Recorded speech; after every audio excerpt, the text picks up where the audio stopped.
펜앤마이크 시청자 여러분 안녕하십니까? 설 연휴 잘 보내고 계신지요? 오늘은 여러분이 아마도 제일 좀 궁금해하실 것 같은 주제, 즉 문재인 정권의 탈원적 정책과 북한 원전 건설 계획에 대해서 전문가 모시고 말씀 들어보도록 하겠습니다. 미국 원자력학회 석학회원으로 지난 2019년 미국 원자력학회에서 수여하는 원자력 계측 제어 분야 돈 밀러상을 수상하셨고, 올해는 국제원자력학회연합회 의장이 되신 성풍영 카이스트 원자력 및 양자공학과 명예교수님 나오셨습니다. 교수님 안녕하세요. 연휴인데 이렇게 시간 내주셔서 진심으로 감사드립니다. 예, 먼저 문재인 정권의 탈원전 정책에 대해서 좀 짚어보도록 하겠습니다. 문재인 정권은 친환경 에너지 전환 그리고 탄소 중립 등을 내세워서 탈원전 정책을 밀어붙이고 있습니다. 즉 환경오염과 생태계 파괴를 막기 위해서는 풍력과 태양광과 같은 신재생 에너지로 원전을 대체해야 한다, 이런 주장인데요. 교수님께서는 정부의 이러한 에너지 전환 정책에 대해서 어떻게 생각하십니까? 이제 우리나라에서 그 탈원전이 시작된 게 그 문재인 대통령이 이제 취임하고 난 다음에 한 달쯤 되고 난 다음에 그 고리 1호기 퇴임식을 했거든요. 네. 거기서 이제 탈핵을 선언해 갖고 거기서부터 이제 탈원전이 시작이 됐는데, 그때 말씀하신 것 중에 그 오류가 큰 게 있었어요. 뭔가 하면 뭐 그 후쿠시마 사고 때문에 1368명이 죽었다. 그 다음에 방사능 때문에 그 이후에 사망 또는 암 걸린 사람 숫자는 파악조차 하지 못한다. 뭐 이런 얘기를 하셨는데, 네. 사실은 1368명 한 명도 죽은 사람이 없습니다. 한 명도 죽은 사람이 없고, 그 1368명은 이제 그 사고가 나온 다음에 그 대피하는 기간 동안에 그 나이 드신 분들이 거기 적응하지 못하고 이제 돌아가신 분, 그런 분들을 갖다 다 이제 포함한 거고, 그다음에 방사능 때문에 죽은 사람은, 또 암 걸린 사람은 아무도 없었습니다. 또 그때 또 말씀하신 게 뭔가 하면 원자력은 안전하지도 않고 저렴하지도 않고 또 친환경적이지도 않다, 이렇게 말씀을 하셨는데 정반대입니다. 다 원자력은 안전하고, 안전하다는 거는 그러니까 사람한테 그 사람 인명에 가장 영향을 적게 주면서 전기를 발생하는 방법이 원자력이라는 게 벌써 나왔고, 네.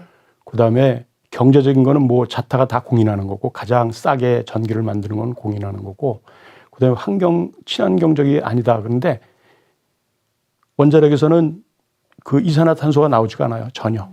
미세먼지도 나오질 않아요. 그야말로 탄소 중립이군요. 그죠. 네, 그렇게 돼서 사용 후 해결료가 좀 나오는데, 사용 후 해결료는 양이 굉장히 작습니다. 네. 우리나라 한 30개가 60년 동안 계속 돌려갖고 나오는 사용 후 해결료가 어느 정도 될 것 같아요? 저는 짐작을 못하겠는데. 아파트 한 동 정도밖에 안 돼요. 그것밖에 안 돼요. 그거 우리가 처리 못하겠어요? 네. 이제 그거 그렇고, 그다음에 이제 그 2050년까지 탈원전 하면서 탄소 중립을 하겠다 그랬거든요. 네. 근데 탄소 중립이라는 게 뭔가 하면은 이제 뭐 화석 연료를 쓰면은 그 CO2가 나오잖아요. 네. 이산화탄소가 나오는데, 그 나오는 양만큼 수집을 하던가 포집을 해서 결국 네트로 나오는 그 이산화탄소 양을 갖다 0을 만들겠다는 거거든요. 근데 그거는 사실상 불가능합니다. 탈원전 네. 하면서 탄소 중립하는 거는 그 불가능합니다. 그 왜 불가능한가 하면은 우리나라에서 1년에 나오는 발생하는 그 이산화탄소가 대충 7억 1천만 톤 정도 나온다래 지금. 그런데 그걸 갖다가 이제 늪이나 산림에서 그 수집하는 게 한 4천만 톤. 그다음에 포집 기술을 이용해서는 이제 또 빨아들이는 게 한 1천만 톤. 그러면 6억 6천만 톤은 없애야 되는 거예요. 나오지 말아야 되는 거예요. 그럼 우리가 전부 자동차도 전기차로 써야 되고, 네. 그다음에 우리가 그 가스 레인지 같은 걸 쓸 수가 없어요. 전부 전기로 뭐 인덕션 레인지 이런 걸 써야 되거든요. 그러려면 전기가 얼마나 필요하겠어요. 그러니까 어떤 사람은 지금 전력 설비보다 한 3배 정도는 돼야 된다. 그러면 그게 한 350기가와트 정도 되거든요. 네. 원자력 발전소가 350개가 돌아가야 된다는 소리라고요. 원자력 발전. 그것만 해도 돈이 얼마인가 하면은 1,000조 원이에요. 1,000조 원. 근데 그걸 갖다가 원자력으로 해도 그런데, 만약 재생에너지 해갖고 한다 그러면은 그게 몇 배가 될 거거든요. 그러니까 실질적으로 불가능한 거죠. 그러니까 탈원전을 하면서 탄소 중립을 한다는 거는 불가능하다. 실질적으로 불가능하다. 네. 그걸 갖다가 좀 말씀을 드리고 싶습니다. 예, 문재인 정권이 내세웠던 그 신재생 에너지 그 정책의 대의 명분 자체가 조금 잘못된 것이다. 그리고 탄소 중립이라는 그 목표 자체도 굉장히 불가능한 것이다. 이런 지적이셨는데요. 앞으로 2023년 고리 2호기 그리고 2024년에 고리 4호기 2025년에는 고리 4호기와 한빛 1호기, 2026년에는 월성 2호기와 한빛 2호기의 수명이 이제 끝난다고 합니다. 그런데 신재생 에너지가 과연 원자력 발전소를 이렇게 대체할 수 있을까요? 힘들다고 말씀을 드리겠는데, 그러니까 이론적으로는 뭐 몇 천조가 들어가더라도 우리가 그 신재생 에너지를 갖다가 만들어 갖고 원전을 대체할 수 있지 않겠냐. 돈은 뭐 몇 천조가 들어간다 그러더라도. 그런데 우리나라가 제조업 기반의 경제잖아요. 네. 그러니까 경쟁력이 전기값이 이렇게 비싸지면은 그 제품의 그 경쟁력이 확 떨어지고 전기값이 올라갈 수밖에 없고요. 크게 올라갈 수밖에 없고. 그다음에 이게 재생에너지는 큰 문제가 뭔가 가널성이에요. 가널성. 그러니까 원자력 발전소는 만들어 놓으면은 거의 뭐 100%가 그냥 밤새 24시간 돌아가는데 네. 이거는 하루에 서너 시간밖에 쓸 수가 없어요. 바람 불고 그다음에 태양이 떠 있을 때만 가능하지. 네. 만약 흐리고 그다음에 바람 안 불고 그러면은 전기가 안 만들어지는 거예요. 우리 전기 필요하잖아요. 그럼 이제 외국에서 들여와야 되는데 우리나라는 외국하고 전력망이 연결도 안 돼 있거든요. 네. 그러니까 그 전력 보안에도 굉장히 큰 문제가 있고 그다음에 환경에도 문제가 있습니다. 네. 제가 한번 재미있는 예를 하나 들으면은 원자력 발전소에 1이라는 면적이 필요하다 그러면 원자력 발전소 짓기 위해서 같은 용량으로 1이라 그러면은 태양광은 25배 정도 넓은 면적이 필요해요. 아, 네. 풍력은 한 400배 정도 넓은 면적이 필요해요. 그러니까 쉽게 얘기하면은 좀 여러분들 이해하기 쉽게 말씀을 드리면은 우리나라가 50기가와트. 왜 50기가와트가 왜 나왔는가 하면 제9차 전력수급 기본계획이라는 게 나왔거든요. 그럼 네. 2034년까지 재생에너지를 갖다 신재생에너지를 갖다가 77.8기가와트인가를 갖다가 만든다 그래요.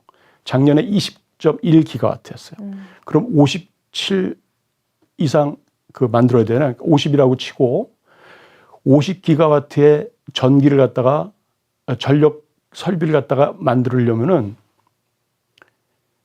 원자력 그러니까 태양광으로 만들면 서울시 전체 면적이 필요하고요. 아, 예. 그다음에 풍력으로 한다 그러면은 그러니까 육상 풍력으로 한다 그러면 네. 경기도 면적이 필요해요. 경기도 면적. 그 원자력 정도의 발전 뭐 산림이나 임야를 깎아야 되는군요. 맞습니다. 네. 근데 원자력으로 하면 한 9 정도. 아, 그러니까 우리 서울시 한 9 정도. 네. 그러니까 그 정도의 그 면적이 그러니까 많은 산림이 훼손당하고 그러니까 절대로 친환경적이지가 않죠. 네. 그런 걸 갖다가 좀 계산해보고 뭘 정했어야 되는데 네. 이 사람들이 그냥 좀 마구잡이식으로 좀 얘기한 거 아닌가. 그래서 뭐 저희 이 재생에너지는 뭐 30% 이렇게까지 가기가 거의 불가능하다고 보시면 맞을 거예요 아마. 예. 예. 신재생 에너지가 뭐 되게 환경 오염에 좋다 뭐 이렇게 말을 하고 있고 우리도 뭐 그렇게 느끼고 있지만은 사실상은 환경 파괴의 주범이다. 이런 결론이 나올 것 같은데요. 근데 이제 감사원이 참 문제가 된 게 지난해 10월 20일에 월성 1호기 조기 폐쇄 결정의 타당성 점거 감사 결과 보고서를 발표했는데요. 이 보고서를 보면 한수원과 산업통상자원부, 그러니까 산업부가 원전 이용률과 전력 판매 단가를 조작한 것으로 나옵니다. 감사원의 이런 감사 결과에 대해서는 교수님께서 어떻게 생각하십니까? 그러니까 이제 맨 처음에 작년 10월 달에 그 결과가 나왔을 때 우리는 그 사안이 굉장히 중요한 거에 비해서 네. 그 징계하라는 그 어떤 권고 수준이 너무 약하다. 뭐 전 산업부 장관한테는 뭐 인사자료 통보, 그다음에 뭐 한수원 사장한테는 엄중주의 요구, 그다음에 이제 그 직원들 저 지워버리고 막 그랬던 사람이잖아요. 그런 사람들한테는 뭐 징계 요구 뭐 이런 식으로 해갖고 너무 좀 수준이 낮지 않나 그렇게 생각을 했는데 네. 이 경제성 조작을 갖다가 세상에 알렸다는 거 이거 굉장히 큰 일을 한 겁니다. 사실은 이 네. 감사원에서 굉장히 큰 일을 하고 무려 국회에서 요구가 들어간 거에 1년이 넘어서야 발표를 했거든요. 원래는 한 2개월, 3개월이면 발표하게끔 돼 있었어요. 근데 그걸 계속 저항이 굉장히 심했다 그래요. 네. 그래갖고 뭐 자료도 내라 그러면 안 내고, 그 다음에 그 감사원에서 발표하려고 했더니 그 안에서 또 이렇게 반대하고 막 그래갖고 힘들었는데 결국은 그 일을 갖다 해냈다는 게 컸고, 그 다음에 그게 이제 검찰로 넘어와서 검찰에서 지금 또 조사를 하고 있잖아요. 네. 그러니까 그런 면에서 굉장히 감사원 그 결과가 중요했다. 네. 그렇게 그 말씀을 드리고 싶은데 여기서 좀 얘기하고 싶은 게 이제 경제성 조작이 드러나니까 이제는 뭐라 그런가 하면은 안전성이 문제라서 세웠다. 네, 이런 식으로 또 얘기하거든요. 지금 프레임을 바꾸고 있어요. 예, 네. 예. 근데 안전성에 그러니까 전혀 문제가 없는 삼중수소 문제를 갖다 또 꺼냈잖아요. 네, 맞습니다. 그랬는데 네. 우리 전문가들이 삼중수소 전혀 문제 안 된다. 그래서 조목조목 얘기하니까 뭐 바나나 6개, 그다음에 멸치 1g 이렇게 얘기하니까 네. 그게 또 쑥 들어갔어요. 요새 또 뭐로 또 나오는 줄 알아요? 글쎄요. 뭐로 나오는가 하면은 네.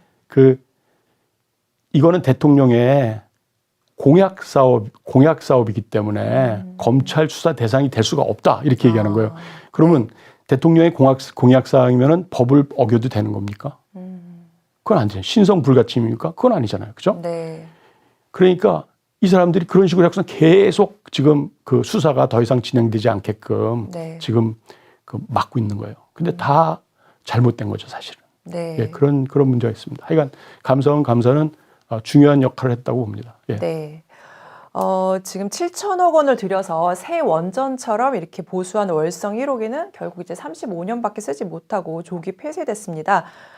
원래는 2년 반 정도 더 가동할 수 있다고 이렇게 평가가 나왔는데요.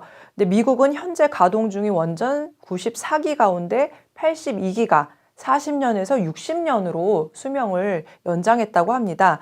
월성 원전 조기 폐쇄로 인한 문제점, 특히 경제적인 이 손실은 어느 정도나 될까요? 그거 보니까 작년 10월에 매일경제에서 네. 그 기사가 하나 나온 게 추정한 게 있더라고요. 그래서 내가 그걸 한번 봤더니, 예.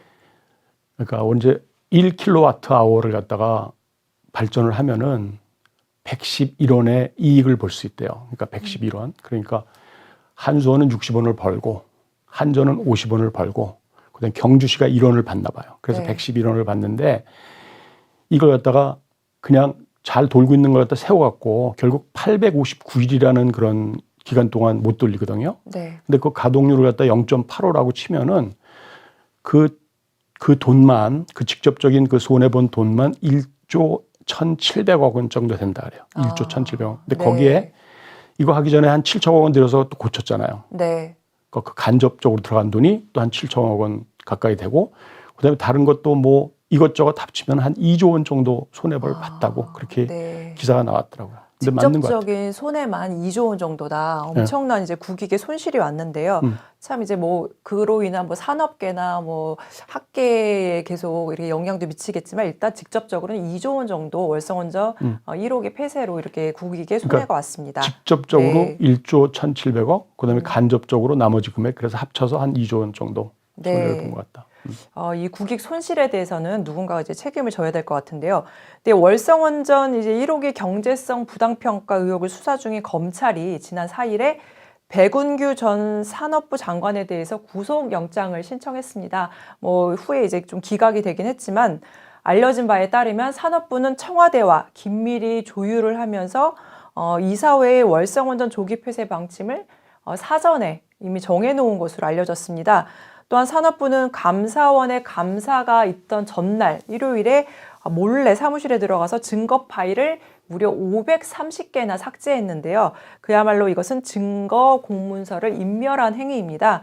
특히 이제 백 전 장관은 2018년 4월 산업부 정모과정이 월성 1호기를 한시적으로 가동해야 한다고 보고하자 너 죽을래? 이렇게 질책을 하면서 즉시 가동 중단으로 보고서를 다시 고쳐 써라. 이렇게 지시한 혐의를 받고 있습니다.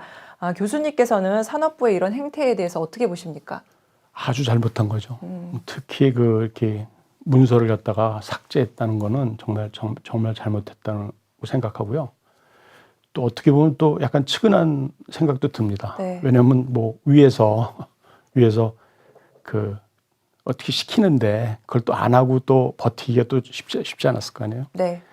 뭐 또 불과 며칠 전에 그 신문 기사를 보니까 그 당시에 그 비서관이었던 그 지금 뭐 가스공사 사장인가 그 최이봉 네.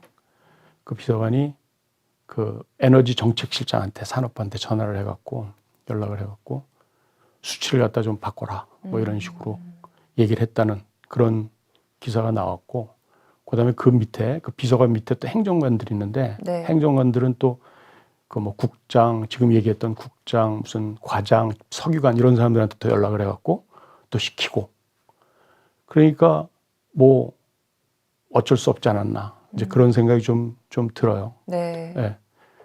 그런 생각이 좀 듭니다. 예. 네, 역시 윗선이 문제인 것 같은데요. 근데 문재인 정권이 이처럼 이제 원전의 경제성을 조작하면서까지 우리에게 탈원전 정책을 밀어붙이는 이유는 무엇이라고 생각하십니까?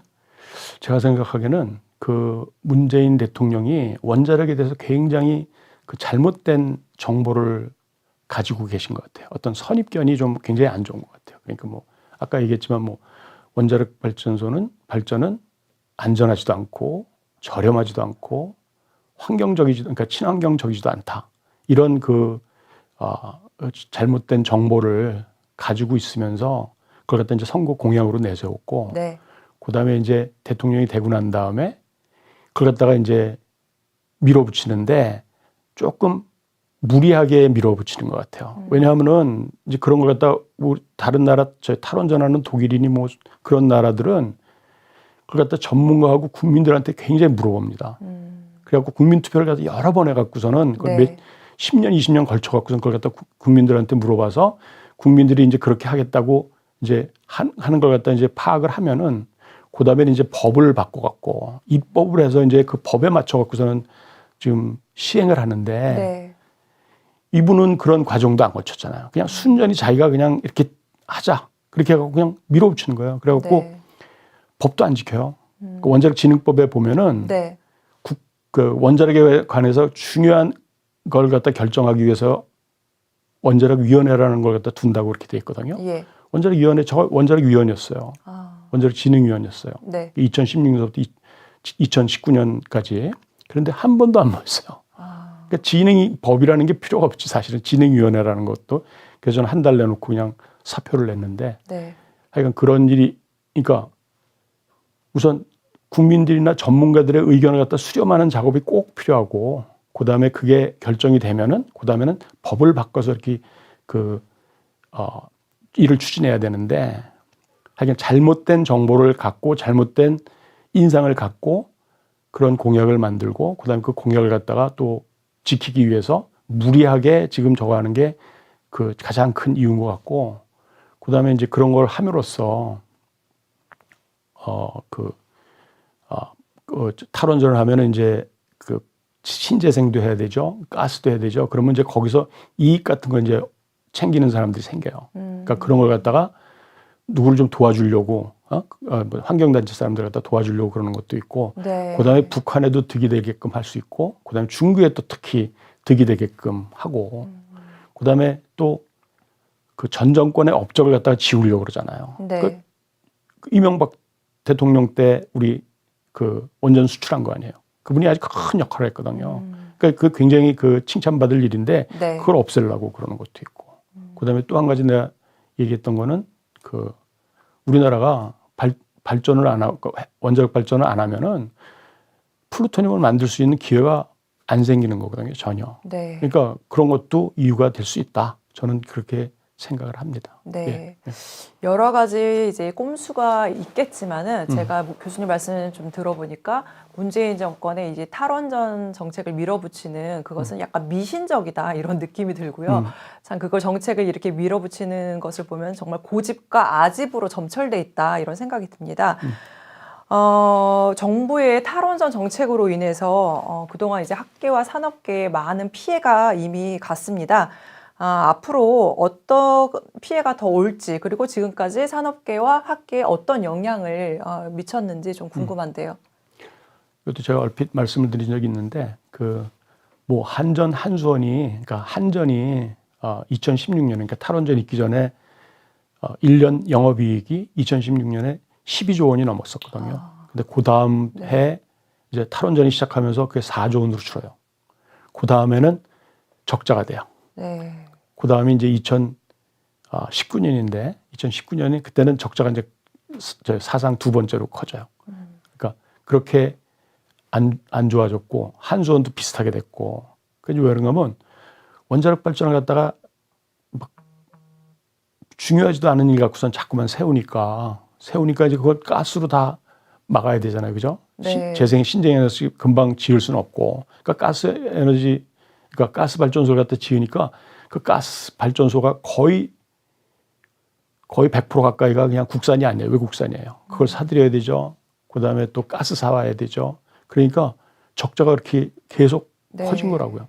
근데 작년에는 연료값이 많이 떨어졌어요. 굉장히 가스 연료값 떨어지고 또 재밌는 게 하도 그런 얘기를 들어서 그런지 원자력 발전소를 또 많이 돌렸어요. 그런 상태에서도. 몰래 뒤로 돌렸군요. 그러니까 원자력 발전소를 많이 돌리면은 돈을 버는 거고 원자력 발전소를 안 돌리고 가스 사다가 하면은 적자를 보는 거고 이제 그런 거예요. 탈원전 한다고 해놓고 뒤로 막 더 많이 돌려고 네, 맞아요. 돈을 메꾸려고. 네, 정말 꼼수는 정말 대단한 것 같아요. 근데 이제 학교도 제 2016년에는 우리 카이스트에 1학년에서 2학년 올라올 때 이제 학과를 정하는데 22명이 지원했다가 이제 탈원전 선언이 되니까 9명으로 줄고 그다음에 이게 5명 됐다가 4명 됐다가 작년에 7명이었거든요. 네. 7명이었는데 올해 지금 결과 나왔는데 6명이에요. 그러니까 계속 그렇게 돼갖고 학생들도 별로 이렇게 원자력에 대해서 이제 더 이상 이렇게 그 매력을 못 느끼는 것 같아요. 이제 그런 문제. 그런데 이렇게 되면은 그다음에 이제 두산중공업하고 중소기업들도 다 지금 힘들죠. 네. 근데 이제 우리나라 지금 있는 원전은 돌려야 될 거 아니에요. 돌리기로 했잖아요. 그죠?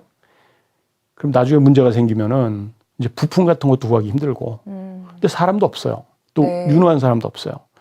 오히려 안전에 문제가 생길 수도 있는 거예요. 그러니까 이거 지금 되면 산업도 망가지고 학생들도 안 오고 그러면은 결국 우리나라 원전의 안전성에도 문제가 있다. 이제 그걸 좀 말씀을 드리고 싶었습니다.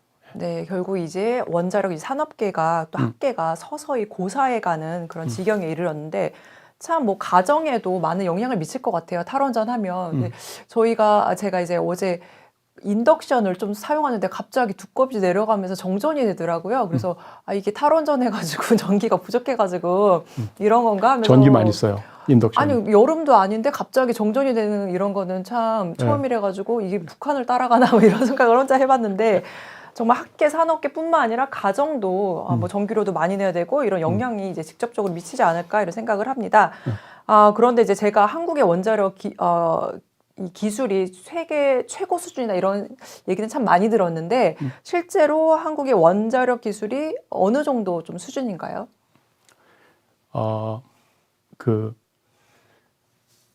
2017년에 그 유럽에서 유럽 사업자 승인을 내줬어요. 우리 APR 1400. 네. APR 1400의 유럽 수출형이 있어요. EU APR이라는 건데 그걸 갖다가 사업자 승인을 내줬고 그 다음에는 미국 NRC에서 NRC DC라고 그것도 이제 표준 설계 승인을 해줬어요. 네. 근데 미국에서 자기네 나라에서 만든 원전 말고 자기네 나라에서 설계한 원전 말고 외국에서 설계한 원전을 갖다가 그렇게 사업자 승인을 내준 나라는 우리나라가 유일해요. 그러니까 프랑스, 일본도 못한 거예요. 네. 그러니까 그 정도 수준이라고 생각하시면 맞습니다. 대단하네요. 네, 네. 네. 그래서 제가 전번에도 얘기했던 것 같은데 원자력 발전소 건설 기술, 원자력 발전소 운영 기술은 세계 최고다. 뭐 제 시간에 딱딱 추가 돈 안 들이고 딱딱 짓죠. 네. 그다음 우리나라 원자력 발전소 이용률이 세계 최고였어요. 탈원전 있기 전까지. 네. 그 원자력 발전소 건설 기술, 운영 기술은 세계 최고고 설계 기술은 이제 이게 초기가 사실 미국에서 나온 것들 아니에요. 우리가 미국 가서 배워갖고 와서 이제 우리가 설계한 거 아니에요.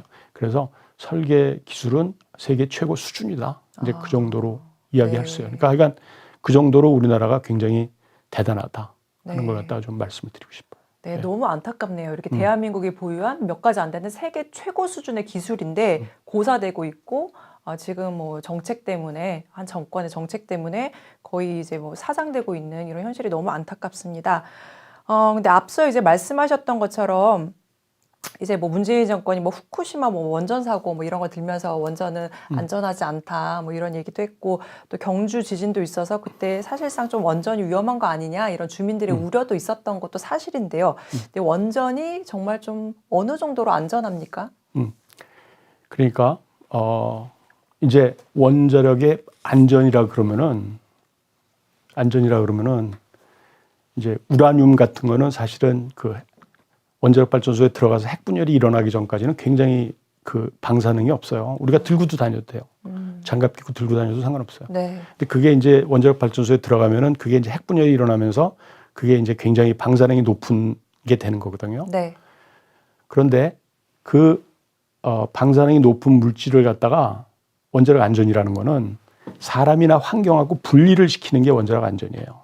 근데 그걸 갖다 어떻게 분리시키는가 하면 5개의 방벽을 쌓아서 분리를 시켜요. 네. 방벽을 5개나 쌓아요. 네. 그래서 제1 방벽이 망가지지 않게 하고 또 그게 망가지더라도 제2 방벽이 지키고 제3 방벽이 제4 방벽 5개의 방벽을 갖다가 지키는데 제2, 제3 방벽까지 나올 그 빈도수를 노심 손상 빈도라래요. 코어 데미지 프리퀀시라래요. 네. 근데 그게 10만 년에 한 번이에요. 그러니까 3번 방벽까지 이게 망가질 확률을 10의 마이너스 5승. 그러니까 10만 년에 한 번. 그 다음에 마지막 방벽까지 망가질 그런 그 빈도수를 갖다가 100만 년에 한 번이라고. 거의 불가능한. 거의 불가능하게끔 그렇게 우리가 설계를 했다는 걸 갖다 보여줘야지만 원자력 안전기술원에서 허가를 내줘요. 너희들 그럼 저도 좋다. 그런 걸 다 거쳐서 하기 때문에 굉장히 그 원자력 발전소는 안전하고요. 그리고 원자력 발전소에서 사고가 나더라도 뭐 10만 년에 한 번 그 위에 그 콘테인먼트라 그러는데 그 경납 용기 이게 너무 튼튼해 갖고 네. 바깥으로 나오질 않아요. 그러니까 미국의 그 TMI 사고 같은 것도 결국은 안에서 고장을 나갖고 사고가 났지만 그 경납 용기가 괜찮아 갖고 결국 사람이 한 명도 안 죽었잖아요. 체르노빌이 유일하게 이제 사람이 죽은 건데 네. 체르노빌은 러시아에서 만든 발전소인데 소련에서 만든 발전소인데 그거는 콘테인먼트가 없었어요. 그냥 건물 안에다가 지은 거예요. 그러니까 이게 터져갖고 그냥 나와서 그런 건데 우리나라는 정말 최악의 경우에 무슨 사고가 나더라도 이 경납 용기는 손상되지 않을 거다. 기껏해야 미국의 TMI 정도 사고일 거다. 네. 그렇게 우리가 예상을 하고 있고 그다음에 포브스라는 잡지에서 2012년에 이제 1조 킬로와트아워, 1조 킬로와트아워면 우리나라에서 쓰는 전기량이 한 2배 정도 되거든요. 네. 그걸 갖다가 만들 때 사람이 도대체 얼마나 죽을 것이냐.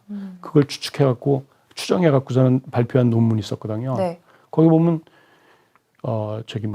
석탄으로 하는 경우에는 한 10만 명이 죽을 거다. 그러니까 뭐 채굴할 때도 죽는 수도 있고 뭐 나쁜 공기 때문에 죽을 수도 있고 다 그런 걸 다 합쳐서 10만 명. 그다음에 가스로 하면 4천 명. 그다음에 이제 풍력으로 하면은 그러니까 태양광으로 하면 440명. 풍력으로 하면 150명. 원자력으로 하면 90명. 그것도 미국만 고려하면 0.1명. 가장 사람의 인명을 갖다 해치지 않고 발전을 할 수 있는 기술이 원자력 발전 기술이다. 그래서 원자력 발전소는 안전하지 않은 게 아니라 안전하다. 그렇게 좀 확실하게 좀 알아줬으면 좋겠어요. 우리나라 40년 동안 한 번도 사고 난 거 없잖아요. 그죠? 없었죠. 네. 원자력 발전소 주변에 사는 사람들은 맨 처음에 막 그랬지만 나중엔 다 원자력 발전소 안전하다. 고만 돌린다 그랬더니 또 막 반대하잖아요. 네. 반대하잖아요. 지금 그런 상황이에요. 그래서 안전하다고 생각하시면 됩니다. 네, 굉장히 선일계 자체가 안전을 위해서 탄탄하게 오중 방화벽을 이렇게 하고 맞아. 있고 이 사고가 났어 만일 나도 그 우라늄 방사능이 유출될 가능성은 뭐 100만 년 분의 1, 100만 년에 한 번. 한 번 정도 거의 불가능한 수준입니다, 여러분. 이것이 진실이네요. 네. 근데 이제 아까 교수님께서 말씀하셨던 것처럼 월성 원전의 경제성 조작 사실을 이제 어떻게 좀 부인할 수가 없으니까 이제는 안전이 좀 위험하다 이런 식으로 좀 프레임을 바꾸고 있는데 그래서 최근에 논란이 됐던 것이 월성 원전 부진의 지하수에서 삼중수소가 검출됐다 이런 논란이었습니다. 그래서 MBC에서 보도하기를 월성 원전 지하수 배수로 맨홀에 고인 물에서 71만 3,100베크렐 퍼 리터의 삼중수소가 발견됐다. 그리고 이것은 원자력 안전위원회 원안위의 관리 기준인 4만 베크렐 퍼 리터를 초과한 수준이다. 이렇게 대대적으로 좀 보도를 했는데요. 그러나 말씀하신 것처럼 이제 원자력 전문가들이 이것은 월성 원전 인근 주민들의 연간 삼중수소 피폭량은 멸치 1g 혹은 바나나 6개를 먹은 정도다 이렇게 반박하면서 어느 정도 좀 무마가 되기도 했습니다. 그런데 지금 최근에 보니까 환경단체들이 여전히 이것을 문제 삼아서 최근에 민간 합동 조사단을 구성해서 조사에 착수했다고 합니다. 교수님께서 좀 해주실 말씀 있으신가요? 예. 그러니까 원자력 발전소에 이제 그 사용 후 해결료를 갖다 이렇게 저장하는 저장조가 있어요. 그 풀장이에요, 풀장. 그러니까 우리 수영할 때 쓰는 그 풀장처럼 그 사용 후 해결료를 갖다 이렇게 넣어놓는데 그걸 이제 차수막이라고 해서 물을 막아주는 막이 있고 그 밑에는 이제 집수정이라고 있어요. 이제 거기서 네. 빠져나오는 물을 갖다가 모아두는 그런 집수정이 있는데 지금 그 집수정에서 71만 뭐 3천 네. 베크렐의 1리터에 네. 그게 발견됐다 이제 그렇게 얘기하는데 이 집수정에 있는 물은 나중에 방출될 때 얼마로 낮춰주는가 하면은 기준이 4만이라 그랬잖아요. 네. 13 베크렐로 물이랑 섞어갖고 그 정도로 희석시켜갖고선 내보냈거든요. 네. 그러니까 전혀 문제가 없어요. 처리하기 전에 수치를 가지고 그렇죠. 한마디로 언론 플레이를 한 누가 거군요. 얘기하더라고요. 네. 출고를 안 한 차, 공장에서 출고 안 한 차에다가 주차 위반 딱지 주는 거랑 똑같다고. 매우 적절한 비유네요. 네. 그렇게 얘기한 걸 내가 봤는데, 그러니까 이제 그런데 그러니까 뭐 또 조사를 해봤더니 사람 몸에서 나온 최고로 높은 그 양이 아까 베크렐은 좀 단위가 좀 다른 단위예요. 요거는 이제 시버트라고 해서 얼마만큼 사람한테 해로운가를 나오는 건데 네. 0.6 마이크로 시버트라는 게 나왔는데 0.6 마이크로 시버트는 바나나 6개, 바나나 하나가 0.1 마이크로 시버트니까 6개, 네. 멸치 1g 정도밖에 안 된다. 그렇게 하고서 얘기를 했더니 이 사람들이 잠잠해졌어요. 네.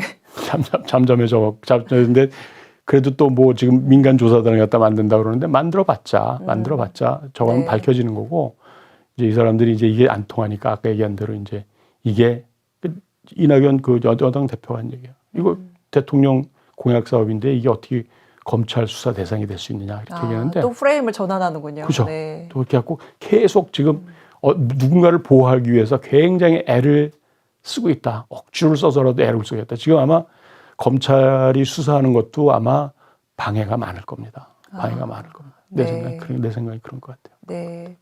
참 거짓에 대항하는 무기는 진실인 것 같습니다. 예, 진실만이 거짓을 잠재울 수 있을 것 같은데요. 근데 이제 미국과 일본 등 선진국들이 원전을 어떻게 이용하고 있는가 이것도 좀 궁금합니다. 또 중국도 굉장히 원전을 많이 짓고 있다고 들었는데요. 예. 네. 그 미국은 총 94개가 지금 돌고 있는데 그 중에 8개는 아직 그 수명이라고 그런 것보다는 운영 허가가 끝나지 않았어요. 네.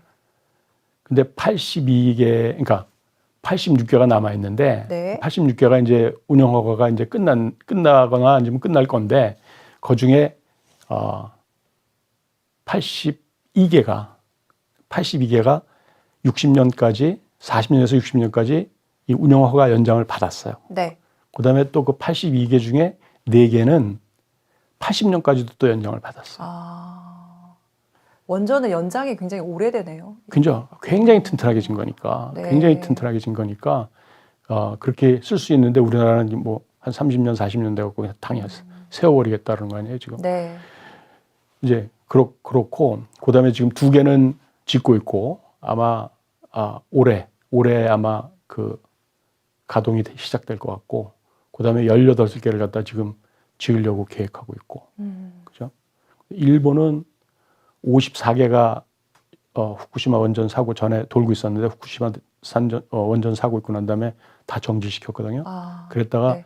2015년인가 그때 2개를 다시 그 검사해갖고 안전하다 그렇게 해서 돌리고 그다음에 또 7개를 또 추가로 또 돌려갖고 지금 9기가 돌아가고 있고 그다음에 지금 18기가 네. 지금 그걸 갖다가 준비하고 있어요. 재가동하려고. 다시 원전을 재가동하고 있군요. 일본. 그죠. 그죠.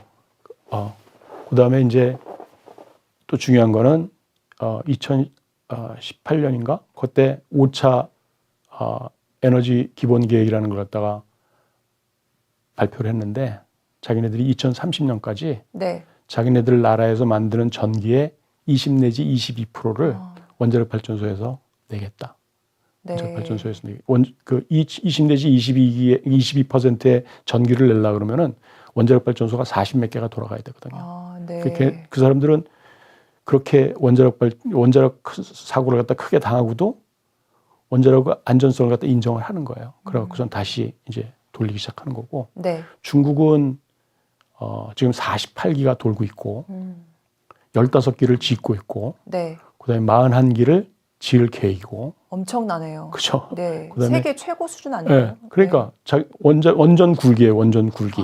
그래갖고서는 자기네들도 2030년까지 원자력 발전소 한 150개 정도, 그러니까 150기가와트를 돌려서 세계에서 최고로 많은 원자력을 돌리는 나라가 되게끔 하겠다. 그런 계획을 갖고 있어요.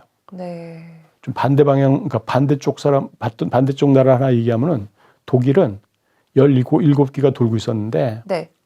그 후쿠시마 사고 나고 난 다음에 11기를 갖다가 몇 년 전까지 다 세웠어요. 11개. 그다음에 나머지가 6기인데 6기 올해 3기 세우고 내년에도 3기를 갖다 세우겠다고 그러거든요. 네. 그 바람에 전기료가 지금 제일 높아요. 독일이. 그다음에 또 주위 나라한테 또 폐도 끼쳐요. 왜냐하면 이 재생에너지를 만들면 어떤 때는 전기가 굉장히 많이 나오거든요. 자기네들이 필요한 전기보다 더 많이 나와요. 네. 그러면 다른 데도 줘야 돼요. 그러니까 그 전력망에다 유럽 전력망에다 올려야 되는데 그건 이제 다른 나라한테 가는데 다른 나라는 그걸 받으면은 또 자기네들 그 전력망이 또 위태로워져요. 그러니까 독일에서는 과부하가 걸리는 건가요? 네, 과부하 걸린 거예요. 그래서 독일에선 돈을 주고 파는 건가요? 파는 건지. 네. 버리는 건지. 네. 이런 실태를 전 세계 네. 실태를 우리가 좀 알아야 되는데 네. 그렇군요. 중국이 엄청나게 지금 원전을 많이 건설하고 있다. 네, 수출도 열심히 하려고. 이건 참 경고로 우리가 받아들여야 할 것 같습니다. 근데 원전의 종주국이었던 영국은 탈원전 정책을 시행한 이후에 원전 건설 능력을 아예 잃어버렸다고 합니다. 그리고 아직까지 회복하지 못하고 있다 이런 말이 있던데요. 사실인가요? 맞아요. 그러니까 1956년에 이제 영국이 세계 최초로 상업용 원전을 만들었어요. 네. 그다음에 뭐 원전 기술을 갖다가 뭐 일본에다가도 전수해주고, 그다음에 일본에서 사용 해결료를 갖다가 재처리해서 또 보내주고, 굉장히 뭐 종주국이었는데 1990년대, 1980년대부터 원자력은 안전하지 않다 뭐 이런 그냥 막 괴담이 돌면서 마지막으로 상업용 원전 지은 게 사이즈웰 B라고 1995년에 세운 게 마지막이에요. 그 다음에 1995년서부터 그러니까 벌써 25년, 26년 된 거 아니에요. 네. 그러니까 그동안은 아무것도 못하니까 아무것도 안 했으니까 원자력 산업계가 망가졌어요. 생태계가 망가져갖고 네. 이제 다시 아니다, 이제 지어야 된다. 그 사람들은 목표가 딱 있어요. 그러니까 탄소를 발생하는 발전을 안 하겠다는 거예요. 그러니까 두 가지예요. 신재생하고 원자력. 원자력도 많이 지어야 된다. 네. 그래서 했는데 자기네들 지금 지을 능력이 없어요. 왜냐하면 이제 다 산업이 죽어갖고서 이제 수입하잖아요. 중국에서도 수입하고 우리나라에서도 지금 수입하려고 그랬고 우리나라를 이제 뭐 우선 협상 대상국으로 이렇게 해갖고 네. 근데 우리가 좀 흐지부지하니까 망설이니까 없어지긴 했지만 그 정도로 해갖고서는 지금은 외국에서 그 원자력을 갖다 들여오려고 그래요. 그러니까 옛날에는 종주국이었다가 네. 20몇 년 동안 그러고 난 다음에 우리나라도 그렇게 되지 않으면 좋겠는데 네. 좀 걱정이 되네. 우리가 정말 영국을 반면 교사로 삼아야 될 것 같습니다. 그렇군요. 근데 이제 문재인 대통령이 참 원전했을 때, 탈원전했을 때 빼놓을 수 없는 분인데 문재인 대통령이 2016년 1월에 부산 한 영화관에서 영화 판도라를 보고 탈원전을 결심한 것으로 이렇게 알려져 있습니다. 그리고 2018년 4월에는 이 문 대통령이 직접 월성 1호기 폐쇄는 언제 결정하냐 이렇게 물었다고 합니다. 이 이후에 월성 원전 즉시 가동 중단이 이렇게 본격화됐다는 그런 지적이 있는데요. 대통령이 탈원전 정책과 같은 이런 국가의 중대지사를 그렇게 일방적으로 결정하는 것에 대해서 교수님께서 어떻게 생각하십니까? 문제죠. 그러니까 아까도 제가 말씀드린 것 같은데, 그러니까 원자력, 그러니까 뭐 탈원전 같은 걸 하려고 그러면은 우선 전문가들 이야기를 갖다 좀 잘 듣고, 그다음에 이제 국민들한테 의견을 물어봐야 돼요. 네. 우리가 탈원전을 할 거냐 말 거냐 물어봐 갖고, 그래서 뭐 독일 같은 데는 국민 투표를 갖다 여러 번 했다 그랬잖아요. 그죠? 여러 번 했는데 이제 그런 과정을 갖다가 계속 거쳐 갖고 만약 그 국민들의 의견이 탈원전으로 가자 이렇게 되면은 그다음에는 뭐 그 원자력 진흥위원회 같은 것도 열고 그다음에 이제 법도 바꾸고 입법을 해갖고 이렇게 한다. 그래서 법에 맞춰 갖고 일을 진행시켜 나가야 되는데 네. 지금 뭐 국민 투표 해본 적 없고요. 그다음에 전문가 불러갖고서는 물어본 적 없고요. 우리한테 물어본 적 한 번도 없어요. 제가 알아요. 그렇죠. 그다음에 그 무슨 법을 지켜갖고 하는 건 또 없어요. 원자력진흥법은 중요한 일 있으면 원자력진흥위원회를 열어갖고 의결하게끔 돼 있는데 네. 그런 것도 하나도 안 했어요. 그런 것도 하나도 안 하고 그냥 대통령이 얘기해갖고 그게 그냥 법이 된 거예요. 이게 지금 독재국가 아닙니까? 네. 이조 시대 때 일을 같지 않아요? 네. 이제 그러니까 어명이다 탈원전해라 이러면은 모든 게 그냥 그래서 예. 그 문제고 좀 그 준법을 제가 어디서 봤더니 감사원에서 그 경제성 조사를 하는데 요새는 또 조사하는 게 이게 탈원전이 정말 순리대로 진행이 됐느냐 그걸 네. 또 보겠다 그래요. 이제 그러면 이제 지금 얘기한 그런 문제가 또 나올 거야 아마. 네. 네. 청와대가 참 많이 개입한 것으로 벌써 이제 좀 속속 밝혀지고 있습니다. 특히 이제 문재인 대통령이 2018년 4월에 월성 1호기는 폐쇄는 언제 결정하냐 이렇게 말한 이후로 조기 폐쇄로 갑자기 변화됐다 이런 것까지 지금 맞습니다. 그런 보도가 나오고 있는데 근데 최근에 문재인 대통령께서 참 이상한 말씀을 하셨어요.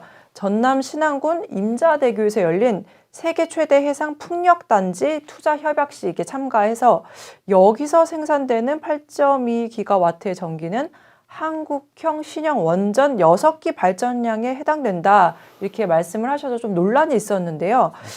교수님께서 전문가 입장에서 이 네. 대통령의 말씀에 대해서 굉장히 어떻게 중요한 생각하십니까? 건데 예. 그 발전 설비 용량하고 실제로 발전한 전력량하고는 다른 겁니다. 그러니까 그 신안에다가 지으려고 그러는 그 해상 풍력 발전소가 이제 8.2 기가와트라 그랬거든요. 네. 원자력 발전소 6개면은 8.4 기가와트예요. 그러니까 비슷하잖아요. 그죠? 네. 용량은 비슷하지만 사실은 원자력 발전소는 이용률이 굉장히 높아요. 아까도 얘기했지만 원자력 발전소는 지어 놓으면은 거의 뭐 24시간 그냥 발전을 하는 거고 이 풍력 발전소는 아주 잘해야 1년에 그러니까 30%밖에 못 쓰는 거예요. 바람 부를 때. 아주 바람이 세도 안 되고 바람이 없어도 안 되고 적당히 불어줘야지만 발전이 되는 거 아니에요. 그러니까 비록 설비 용량은 같더라도 나오는 전기량은 3분의 1밖에 안 되는 거예요. 아, 네. 그래서 뭐 서울대 주한규 교수가 이거 분명히 이건 차이가 나는데 그거 알고 얘기했냐? 만일 모르고 얘기했다 그러면 이렇게 알아야 되고 알고 얘기했다 그러면은 그건 속이는 거다. 이제 그런 얘기까지 했거든요. 보세요. 그러니까 그런데 또 재밌는 게 같은 설비 용량을 갖는데 들어가는 돈이 네. 원자력 발전소보다 이 해상 풍력이 1.7배가 더 비싸요. 아, 그러니까 네. 전기도 3분의 1밖에 못 만드는데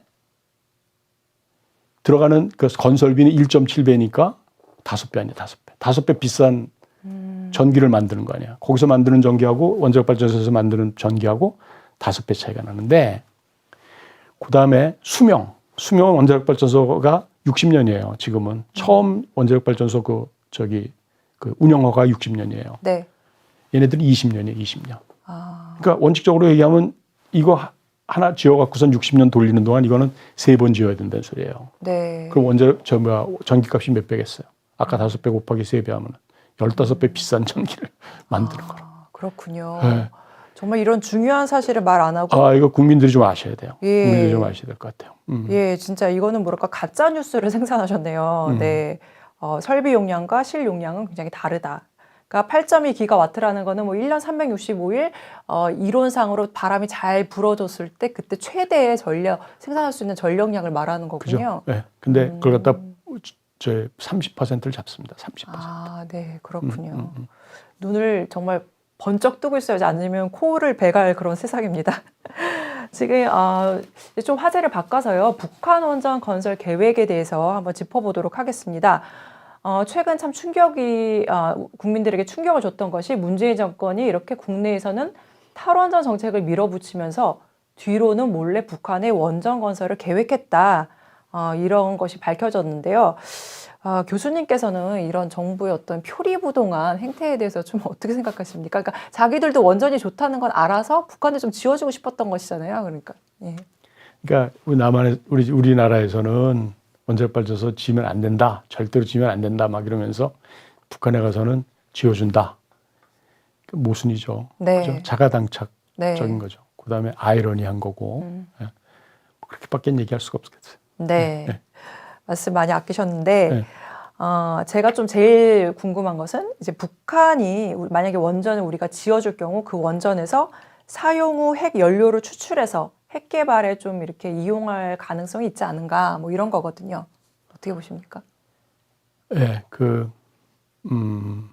가능성은 있어요. 가능성이 있는데 그걸 갖다가 그 산업부에서 만든 그 문서를 보니까 그걸 다 의식을 했는지 사용 후 핵연료가 나오면은 우리나라로 그냥 가져오는 그런 안이 있었는데 이제 그러면 우리나라 사람들이 왜 거기서 나온 그 사용 후 핵연료를 우리한테 갖고 오느냐 이제 그렇게 얘기할 수 있잖아요. 네. 그런 방법도 있고 아니면 그걸 갖다가 프랑스 같은 나라에 보내갖고 재처리를 해서 네. 재처리하면 이제 부피가 확 줄어들거든요. 그걸 우리한테 가지고 오는 그런 방안도 생각했고, 그다음에 이제 거기다가 그냥 북한에다가 두는 방법도 생각했는데 만약 그렇게 한다 그러면은 IAEA 감시를 받아야겠죠. 그죠? 네. 이제 그 전에 이제 북한이 비핵화를 선언해야겠죠. 네. 그렇죠. 네. 그렇지. 네. 그러니까 거기서 지으려고 그러면 벌써 비핵화를 선언해야 되고 네. 국제사회에서 신뢰를 받아야 돼요. 그러니까 인정을 받아야 되는데 북한이 너무 여태까지 거짓말을 많이 해갖고 네. 뭐 비핵화한다 그러면서 계속 그걸 하고 그렇기 때문에 국제사회에서 인정받기 힘들기 때문에 내 생각에는 북한에다가 그 원자력 발전소 지어주는 건 거의 뭐 불가능할 것 같은데요. 네. 북한은 최근에 비핵화를 하지 않은 상태에서 이제 핵무장 능력을 계속 증강시키고 있습니다. 그래서 북한의 원전 건설 검토한 것은 이적 행위다 이런 비판이 있었는데요. 교수님 이에 대해서 어떻게 생각하십니까?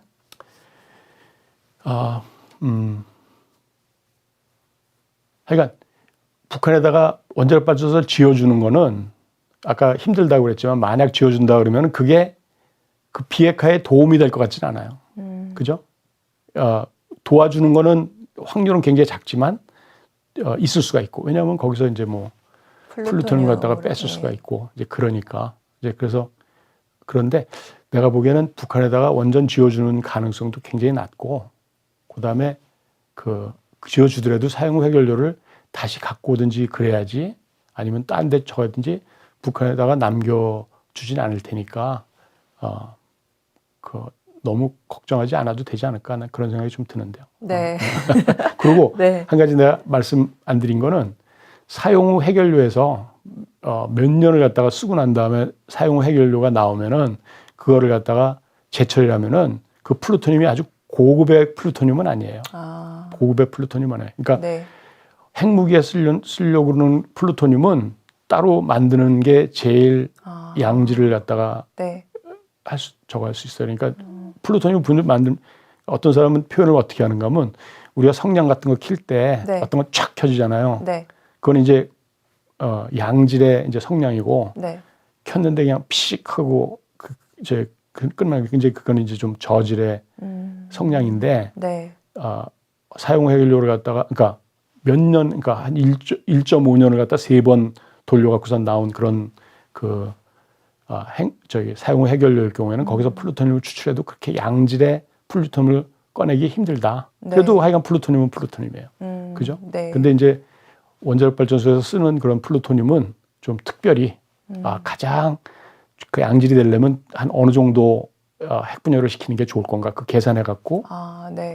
이렇게 만드는 게 이제 가장 양질의 플루토늄을 만드는 겁니다. 네, 그렇군요. 산업부가 2018년 5월에 작성했던 북한 지역 원전 건설 추진 방안, 이것이 이제 산자부 공무원이 몰래 들어가가지고 지워버렸던 그 원전 파일에서 복구가 됐는데, 북한에 이제 원전 또는 전력을 지원하는 3가지 방안이 담겨 있었습니다. 제1안은 과거 이제 한반도 에너지 개발기구 캐고도가 경수로를 지으려고 했던 자리에 원전을 건설해주는 방안, 그리고 제2안은 비무장지대에 원전을 건설해주는 방안, 제3안은 신한울 3, 4, 5기를 완공해서 북한에 송전하는 방안이었는데요. 근데 이제 국민들이 깜짝 놀랐던 것이 북한이 새해 들어서 핵무장 국가가 됐다, 뭐 이러면서 핵무장 의지를 천명하고 이제는 핵무기를 통해서 남한을 선제 공격할 수 있다, 이런 것까지 밝혔는데, 이런 상황에서 북한에 원전을 지어주겠다? 이것이 물론 이제 북한 비핵화를 전제로 한 것일지라도 국민들은 굉장히 납득하기가 어려웠습니다. 정부의 이런 계획에 대해서 교수님께서는 좀 어떻게 생각하십니까? 그 이란은 우선 그 비핵화 선언도 있어야 되고, 그러니까 그 NPT라고 있잖아요. 네. 그 비확산, 예. 핵 비확산 협정이죠. 그러니까 네. 거기에도 가입을 해야 되고, 그다음에 국제사회에서 인정을 받아야 되고, 이제 그렇기 때문에 그 실현 가능성이 굉장히 낮을 거라고 난 보고요. 네. 이란은 그렇고, 이안도 이제 비무장지대에다가 지어준다 그러는데 원자력 발전소는 물 옆에 있어야 돼요. 물을 굉장히 많이 쓰기 때문에 그 냉각수가 필요하기 때문에 그럼 바닷가에다가 보통 짓거든요. 네. 큰 호수나 바닷가 아니면 강가 이렇게 져야 되는데 지금 비무장지대는 그런 지대가 동해안 아니면 서해안이에요. 동해안 아니면 서해안인데 거기서 만약 그럼 동해안이나 서해안에 짓겠다 이렇게 하고서는 취질 조사를 했더니 부적합하다. 뭐 화산대가 뭐 지나가고 있다. 뭐 이런 식으로 되면은 또 못 짓잖아요. 네. 그러니까 이안도 사실 실현 가능성이 별로 없어요. 그래서 내 생각에는 3안, 그러니까 신한울 3, 4, 5기 갖다 짓다 말았잖아요. 네.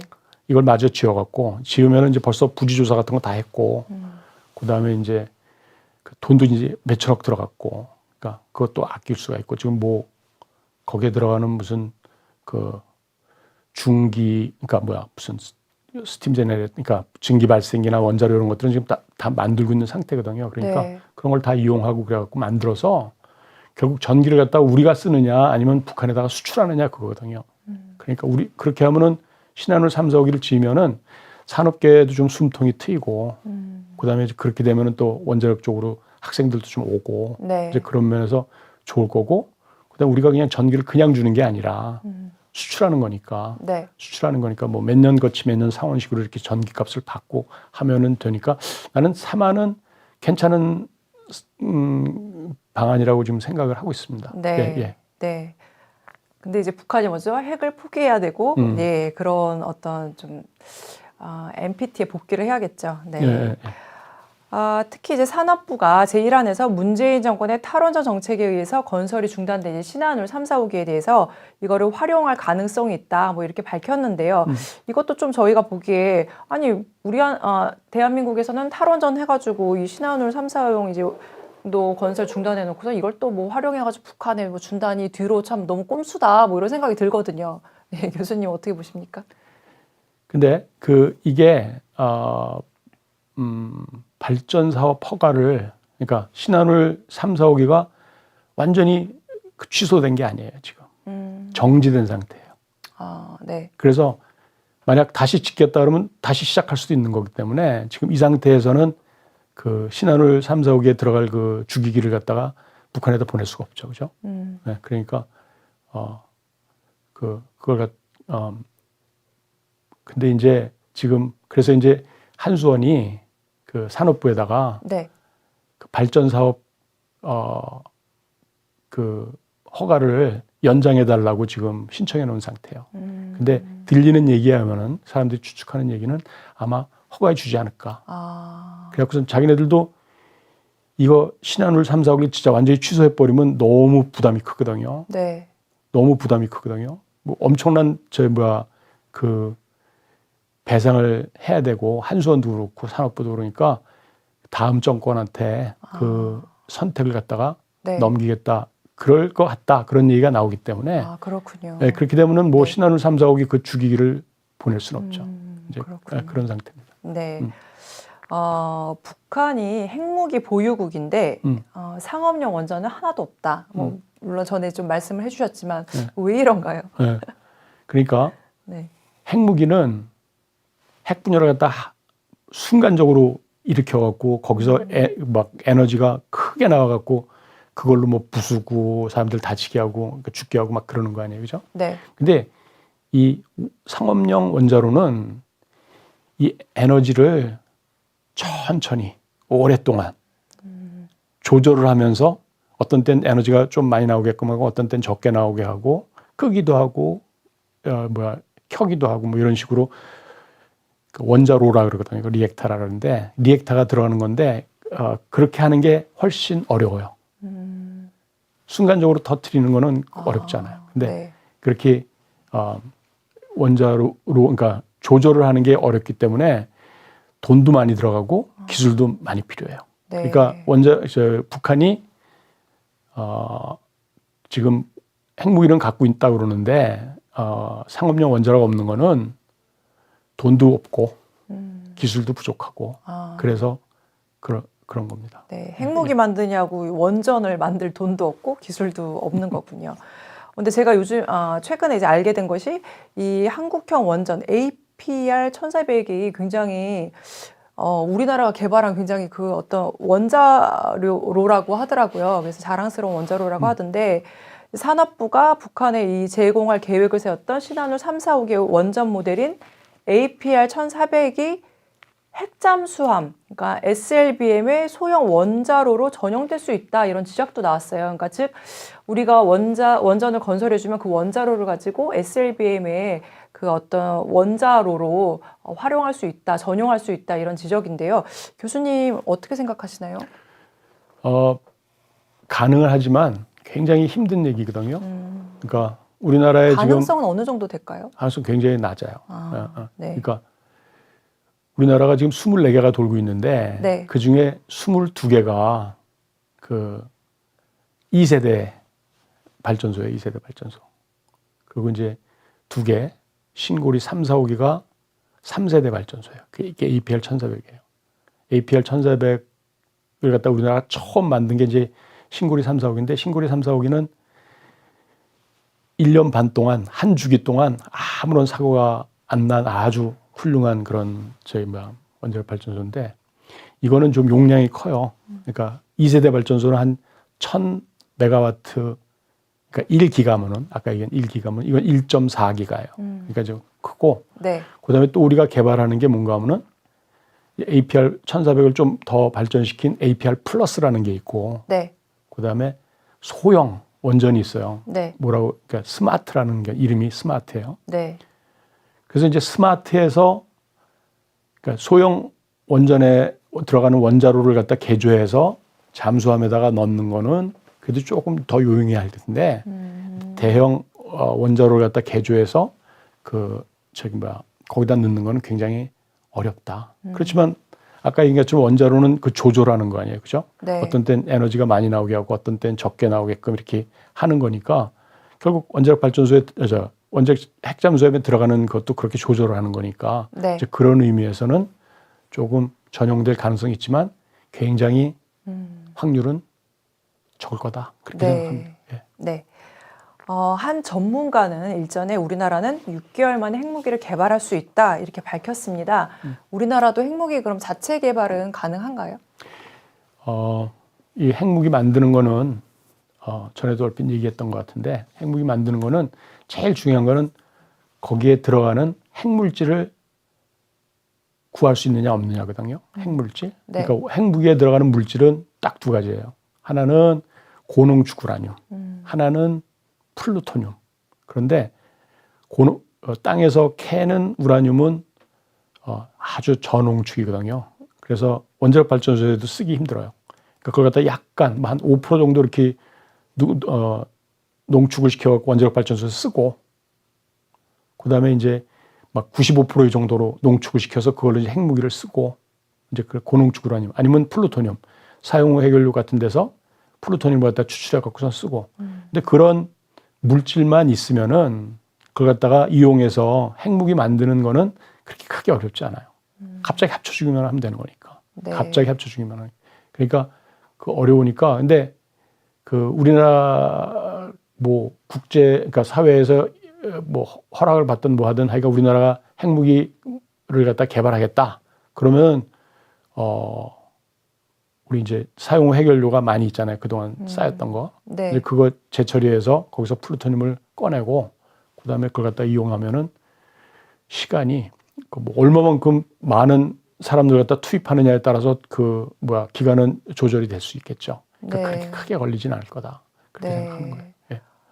근데 아까 말씀하시기에는 이제 사용 후 해결료가 이렇게 고질이 아니래가지고 원전에서 추출한 거는 좀 핵무기로 만들기 좀 힘들다. 뭐 이렇게 말씀하지 않으셨나요? 네. 그러니까 좋은 핵무기를 만들기는 힘들지만 그래도 성능이 안 좋은 핵무기를 갖다가는 만들 수 있겠죠.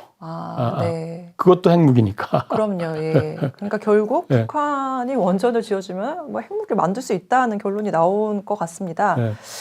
지금 문재인 정부가 이렇게 국내에서는 탈원전 정책을 밀어붙이면서 뒤로는 정말 호박씨 까듯이 비밀리에 북한의 원전을 건설을 추진하고 있다. 이런 거에 대해서 참 어떻게 보십니까?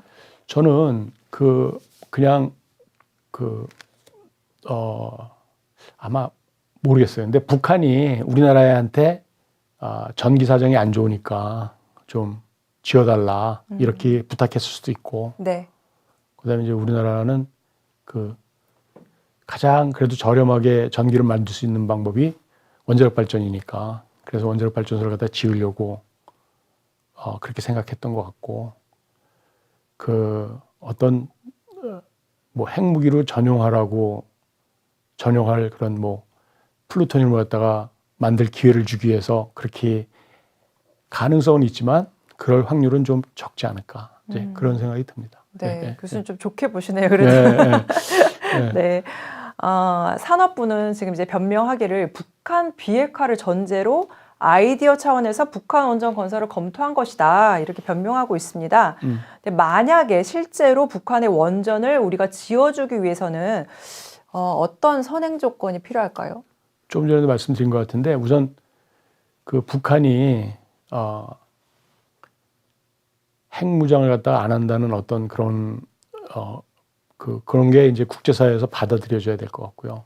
그다음에 NPT에 있다가 자기네들이 탈퇴했잖아요. 네. 다시 들어가야 될 것 같고,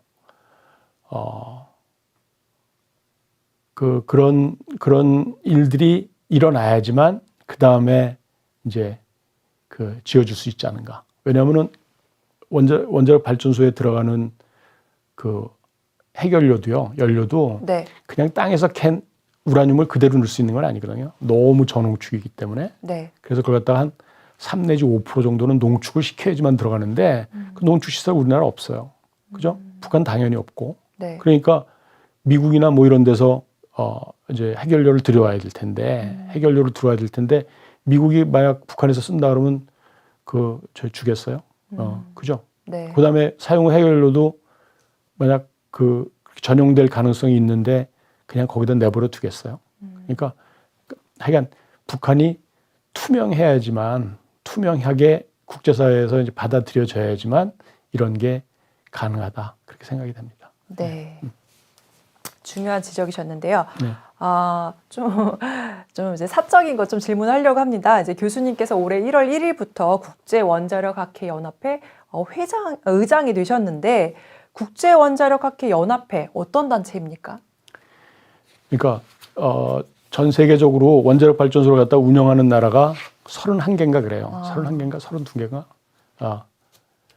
그런데 원자력 발전소 없으면서도 원자력 학회를 갖고 있는 나라들이 또 몇 개가 있어갖고 전부 합치면 한 40개 정도 될 거예요. 네. 그러니까 그 원자력 학회가 어떻게 보면 연합회를 만든 거죠.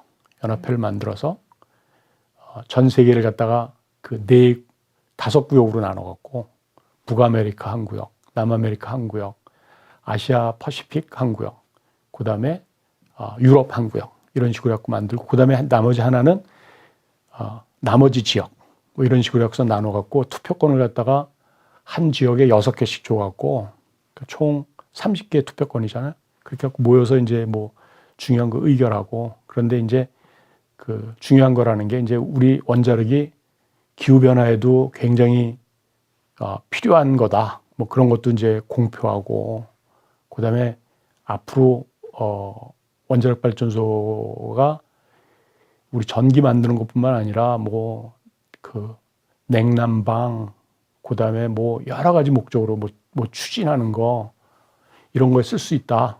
그렇기 때문에 뭐 새로운 원자로를 갖다 개발해야 된다. 이제 그런 것도 성명하고 이제 그런 목적으로 만든 그런 단체거든요. 네. 1990년도에 만들었는데 지금 2년에 한 번씩 의장을 바꾸는데 제가 16번째 의장이 된 거죠. 네. 그래서 그 회원은 그러니까 38개국의 원자력 학회가 지금 모여 있고요. 그다음에 이제 원자력 여성 모임이라는 게 있어요. WIN. 네. 글로벌. 그러니까 Women in Nuclear 글로벌. 그 단체도 들어와 있고 그다음에 그 회원이 한 8만 명 정도 네. 대표하고 있다. 그렇게 예, 생각합니다. 굉장하네요. 네. 아주 자랑스럽습니다. 예. 교수님, 참 오늘 이렇게 좀 오랜 시간 동안 찬찬히 말씀을 다 이렇게 설명을 해주셔서 진심으로 감사를 드리고요. 이제 일평생 이제 뭐 원자력, 이 양자공학에 대해서 이제 헌신을 하시고 또 정말로 국위 선양과 좀 후학을 위해서 열심히 진짜 한평생을 바치셨는데 갑자기 탈원전이라는 이런 어떤 이런 상황에 대해서 정말 지금 근데 저는 은퇴해서 그래도 좀 그런데 우리 후배들은 참 앞으로 갈 길이 먼데 네. 그런 일이 벌어졌는데 잘 될 겁니다. 잘 될 거라고 믿습니다. 예. 예. 앞으로 후학과 또 우리 조국 대한민국을 위해서 진실의 목소리를 계속 내주시기를 간곡히 부탁드립니다. 예, 이렇게 나와주셔서 감사드립니다. 네, 감사합니다. 감사합니다.